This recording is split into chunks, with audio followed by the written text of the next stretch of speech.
Mary Mosha ananiuliza swali, anasema dokta, kuna madhara gani kwa mtu aliyechanika cervix wakati wa kujifungua? Cervix ni mlango wa kizazi, ndio huwa tunaita cervix, na ukichanika cervix maana yake tunaita kitaalam cervical tear, ambayo huwa inatokea wakati wa kujifungua. Sasa ikitokea mama ambaye amejifungua na akachanika mlango wa kizazi, huwa anapata madhara yapi? Karibu kwenye somo tujifunze pamoja siku ya leo. Kama ni mara kwanza kuweza kutembea channel yangu, unaweza subscribe hapo chini ndio kujifunza kuhusiana na afya mama mjamzito, lakini vile vile na mtoto mchanga. Mama ambaye anakuwa anajifungua, kuna baadhi ya changamoto anaweza kuzipata, ikiwemo kuchanika msamba, lakini vile vile kuchanika ukeni, na vile vile wakati mwingine kuchanika mlango wa kizazi au cervical tear ambao nitazungumzia siku ya leo, lakini vile vile mama anaweza akapasuka mji wa uzazi kutokana na sababu mbalimbali ambazo zinapelekea. Nilishazungumzia kuhusiana na kuchanika msamba, sababu zake na madaraja yake. Kama ukisikiza video hiyo, unaweza click suggestion hapo juu, utasikiliza mara baada ya kusikiliza video hii. Leo hii nitaka nizungumzie kwa mama ambaye anakuwa amechanika mlango wa kizazi, ambao kitaalamu tunaita cervical tear. Huwa inatokea japo si mara zote. Kuna sababu ambazo zinaweza zikawa zimepelekea changamoto hiyo. Sasa kabla sijazungumzia sababu, nitaenda moja kwa moja kwenye swala la Mary Mosha ambaye ameuliza kuhusiana na madhara yake. Madhara makubwa ambayo mama anaweza kupata, kwanza kabisa mama anaweza kapoteza damu nyingi, na mara nyingi inakuwa ni changamoto sana kuweza kuhakikisha kwamba wanalipea au kuirudisha au kuweza kuishona, kuhakikisha kwamba ule mchaniko unapotea, unarudi kwenye mahali pake. Na mara nyingi mama akichanika, basi atapoteza damu nyingi kama nilivyoweza kusema, na unaweza kupoteza damu nyingi kiasi ambacho ikapelekea ukahitaji kuweza kuongezewa damu au ukapoteza maisha. Huwa inategemeana imechanikaje. Sasa kama imechanika mpaka kule kwenye sehemu ya chini ya mji wa uzazi, au ule tunaita uterus, mara nyingi inakuwa changamoto sana wakati wa kuweza kushona. Wakati mwingine inaweza kapelekea kabisa changamoto, kabidi uende kufanywa upasuaji wa kufungua tumbo ili uhakikishe kwamba wanakusaidia kupunguza hiyo hali ya kuweza kupoteza damu. Wako akina mama wengi sana ambao wameweza kupoteza maisha na huwa inatokea, lakini kama nilivyosema, kuna sababu ambazo nitazungumzia ambazo ukizijua hizi zinaweza kupelekea kupungua kwa changamoto hiyo, japo mara nyingi inakuwa kwa wahudumu wa afya. Lakini kitu kingine ambacho inaweza kuleta madhara yake ni kwamba unaweza kupoteza damu nyingi sana mpaka ukaishia kuwa na shoku, yani damu ikawa imeisha mwilini. Kwa hiyo viungo vyako kama moyo vikashindwa kupampu damu vizuri, na mwisho wa siku ikapelekea umauti au changamoto kama hivyo, au kahitaji kuweza kuongezwa damu na vitu vingine.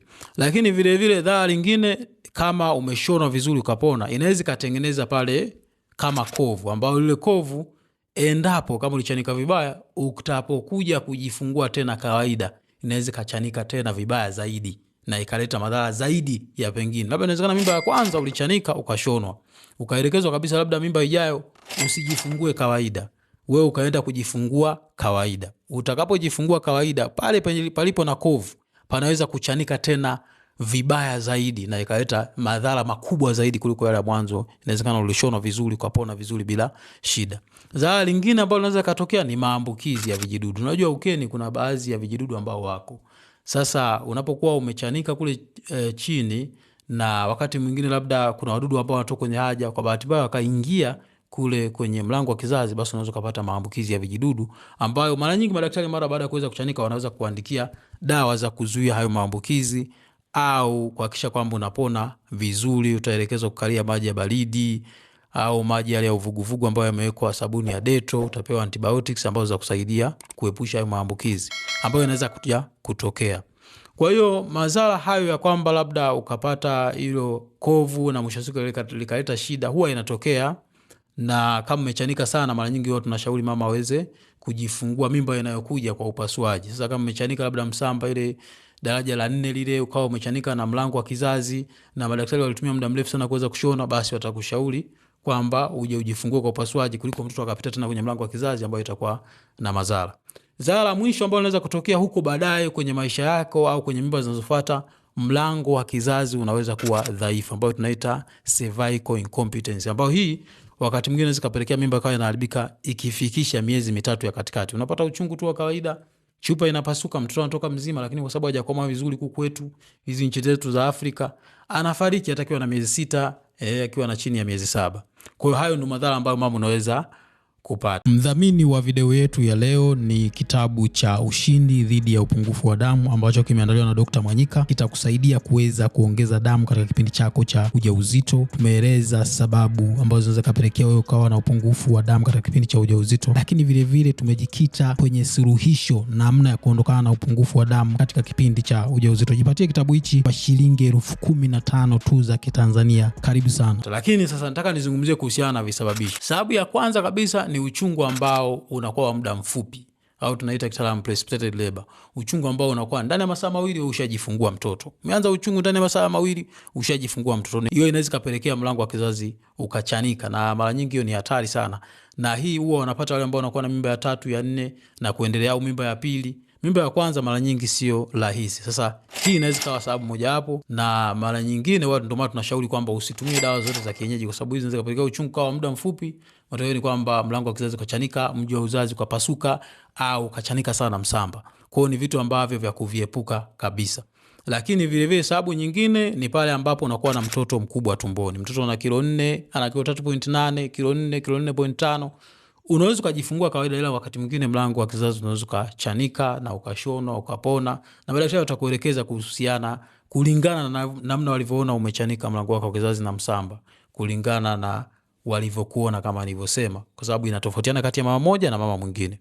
Sababu nyingine ni kwa wale ambao wanakuwa wamepewa sasa zile dawa za uchungu kwa ajili ya kuongeza uchungu. Inawezekana uchungu wako ulikuwa unaenda taratibu, mwisho wa siku madaktari wataalamu wakaamua wakuongezee uchungu ili uweze kujifungua kwa wakati. Sasa kama walikuongezea zile dawa na wakawa hawafuatili vizuri, mwisho wa siku inaweza kapelekea ule uchungu unapokuja haraka, mtoto akatoka bila kuwa na mawasiliano mazuri, au bila kuwa na utaratibu mzuri, ukajifungua haraka, na mwisho wa siku mlango wa kizazi ukachanika. Lakini vile sababu nyingine ni pale ambapo unasukuma mtoto kipindi ambacho mlango wa uzazi haujafunguka mpaka mwisho, full dilatation. Maana yake sentimita 10. Haujafikisha ile sentimita 10 zile ili kichwa cha mtoto kiweze kupita, au kitangulizi cha mtoto kiweze kupita. Matokeo ni kwamba wewe unaanza kusukuma mtoto. Kwa hiyo kama haikukamilika, unasukuma mtoto, mwisho wa siku lazima ichanike ili mtoto wako aweze kupita. Hiyo inaweza kutokea. Ndio maana unapokuwa leba, mama unapoelekezwa na mtaalamu au mkunga, nesi, kwamba usisukume sasa hivi mtoto, bado muda wake, musikilize na usitumie sana akili yako. Msikilize yeye na ufuate ushauri wake. Mwisho wa siku utajifungua vizuri bila kuweza kuchanika. Hivyo ni vitu ambavyo unaweza kufanya ili kuweza kuzuia. Lakini kama mtoto amekaa vibaya, hiyo ni sababu nyingine. Mfano mtoto ametanguliza sura, hajatanguliza chogo. Mara nyingi watu tunasema kama mtoto anatakuwa atangulize hichi chogo hichi. Lakini kama mtoto ametanguliza sura, ametanguliza miguu, ametanguliza labda bega, au amekaa mkao ambao sio mzuri, ambao tunaita malposition, hiyo inaweza kupelekea kuchanika kwa mlango wa kizazi wakati wa kuweza kujifungua. Lakini vile vile ikitokea labda ule mlango wa uzazi mara nyingi unapotanuka, unapofunguka huwa unatakiwa uwe mwembamba. Hasa ikitokea kwamba umekuwa mnene, haswa kwa wale ambao wanajifungua mara ya kwanza, au inawezekana mlango wako wa kizazi haukufunguka vizuri, ni mgumu sana, hiyo inaweza kupelekea ukachanika. Manake ule wembamba wake unakuwa umepungua. Ule wembamba wake unakuwa haupungui, kwa sababu mlango wa uzazi ile unapokuwa unafunguka unatakiwa uwe mwembamba sana. Sasa kama umebaki mnene, hiyo inaweza kupelekea kuweza kuchanika, au kama ulikuwa umevimba unaweza kuchanika wakati wa kuweza kujifungua. Sasa hii mara nyingi wao wanaojua ni madaktari na manesi au wakunga ambao wanakuwa wanapima. Kwa hiyo unaweza kumwambia mlango wako wa uzazi hauko vizuri, na wakati fulani unaweza kumwambia bana, huu mlango wa kizazi hauwezi kutoa mtoto vizuri na mwisho siku kuleta madhara, basi bora ujifungue kwa upasuaji. Hiyo inaweza ikasaidia kuepukana na hizo changamoto za kuchanika kutokana na mlango wa kizazi kwa vibaya. Lakini vile vile sababu nyingine ni pale ambapo unajifungua kawaida ila kwa njia za usaidizi. Mara nyingi ndio tunapenda kuitumia ili kuweza kuepuka kujifungua kwa upasuaji. Kwa mfano, mama ambaye unajifungua kwa forceps delivery au kwa kutumia ile ambayo inajazwa, hiyo ambayo tunaita vacuum, na mtoto anafanya kuvutwa. Watoto wengi wanatoka vizuri, lakini kama mtaalamu alikuwa haiko vizuri, hiyo inaweza kupelekea changamoto wakati kuweza kujifungua na ikatokea hiyo shida. Lakini vile vile kama mama una historia fulani ya kufanywa upasuaji kwenye mlango wa kizazi, sababu ulikuwa una saratani ya shingo ya kizazi, wakatoa baadhi ya kinyama pale, au kama nilivyosema mara ya kwanza ulijifungua kawaida ukachanika ukashonwa pale, au inawezekana kulikuwa na changamoto ya saratani pale wakachomelea, baada ya kuchomelea au wakatoa kinyama kama nilivyosema mara kwanza, tayari kule kunakuwa na kovu. Au inawezekana ulifungiwa kizazi chako. Inawezekana mimba ilikuwa inaharibika miezi mitatu ya katikati kwa ajili ya udhaifu wa mlango wa kizazi, basi wakafanya ile cervical cyclage, basi ukafungiwa pale. Sasa ikitokea uchungu umeanza afu ile ukutolewa ile kamba, au inawezekana labda una makovu katika ile sehemu, basi mwisho wa siku inaweza kapelekea changamoto ya kwamba huo mlango wa kizazi unaweza kuchanika, kwa sababu tayari ushakuwa dhaifu na unaweza ukachanika, au kama kilitolewa hicho kinyama tayari, maana kuna makovu pale. Kwa hiyo inaweza kapelekea ukachanika, au kama mimba labda ya nyuma ulijifungua ulichanika pakawa na kovu kama nilivyosema mara kwanza, basi unapokuja kubeba mimba nyingine ukajifungua tena, inaweza kuchochea kuweza kuchanika pale vibaya. Hayo ni mambo ambayo yanaweza yakachangia mlango wako wa kizazi. Hapa kumbuka, sizungumzii msamba au sizungumzii uke, nazungumzia mlango wa kizazi ambao ni cervix. Kwa hiyo mara nyingi hizo ndo sababu kubwa ambazo zinaweza kapelekea mlango wa kizazi kuweza kuchanika, na ukichanika lazima upoteze damu nyingi sana, na wakina mama wengine huwa wanafariki. Hiyo ni uhakika kabisa, huwa wanafariki, na huwa inatokea mara nyingi sana, wanapoteza damu nyingi na kuweza kufariki. Kwa hiyo kikubwa ni kwamba vile ambavyo viko ndani ya uwezo wako wewe kama mama mjamzito. Kwa mfano, unaambiwa upate utulivu, usisukume mtoto kabla ya wakati, usitumie dawa za kienyeji. Lakini vile kama ulishaambiwa kabisa kwamba bwana, wewe ulishachanika mlango wa kizazi mimba iliyopita, ukapata mtoto wako vizuri, ukashona vizuri, ukapona vizuri, au kuongezea na damu, ukaambiwa bwana, usijifungue kawaida, ukaamua tu kwenda ukaamua kujifunga kawaida. Hivyo ni vitu ambavyo unaweza kufanya wewe na ukaepusha hiyo changamoto.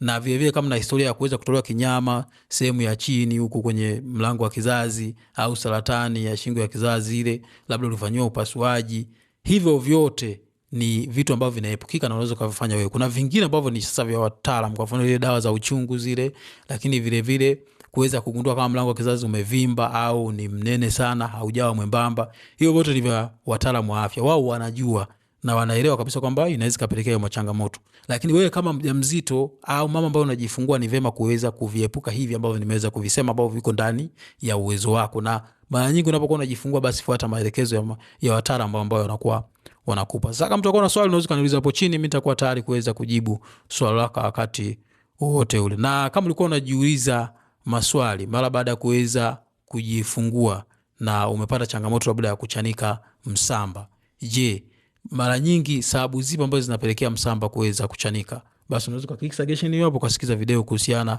na mambo ambayo yanapelekea mama kuweza kuchanika msamba wakati wa kuweza kujifungua. Karibu sana.